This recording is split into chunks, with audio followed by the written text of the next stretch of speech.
Joel, I wish Joel could be here tonight. Joel was a wonderful, wonderful man. He was the closest thing to a Renaissance man that I've ever met in my life. Joel seemingly could do anything, could fix anything, could figure anything out. Joel would show up at the meetings with reams and reams of paper, spreadsheets. One in particular I remember was he had a list of every college and university in New England and New York State that had a baseball program, and he listed the coach, the assistant coaches, the athletic directors, the phone numbers.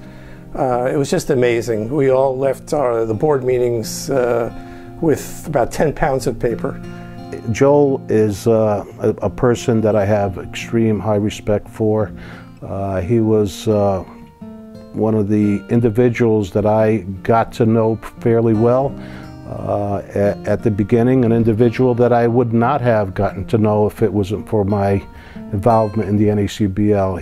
He was a tremendous individual, and one of the funny things about Joel, and I used to kid him about this all the time, is that when we went to a league meeting, we could always plan on Joel having about 10 inches of paper to hand out to each team. He was a great organizer, and back in those days, everything was done hard copy, so to speak. So we could always look forward to many handouts at a league meeting.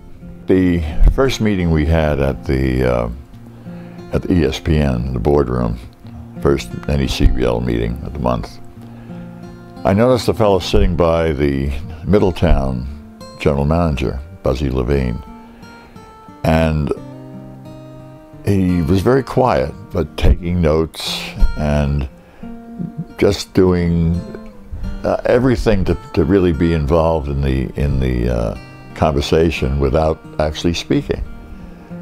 And then he came up to me after and said, "You know, I really love the game of baseball, and I think this is going to be a fantastic league." And the next thing you know, Joel was no longer helping out Middletown. He was our treasurer and our secretary, and through the years became president, commissioner. He's the fellow who came for dinner but never left. And if you talk about someone whose contributions really had to do with the development of the NECBL, Joel Cooney embodied everything that this league stands for. A tireless worker, a man who gave up many things in his life to our league, and was loved by all, loved by everybody in this league. There wasn't a person in this league who didn't have something good to say about Joel. Even as he rose in the league and became president and commissioner, he had a lot of tough decisions to make, and he had a great way of bringing everybody together.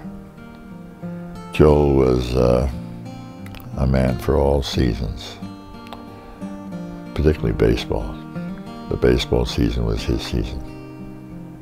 Joel unfortunately passed away last November, and I know Joe and Constantino and myself did go up, and we were lucky enough to present him his plaque at that time before his passing at his retirement dinner, and he was overwhelmed. He was really, really touched by being inducted into the NECBL Hall of Fame.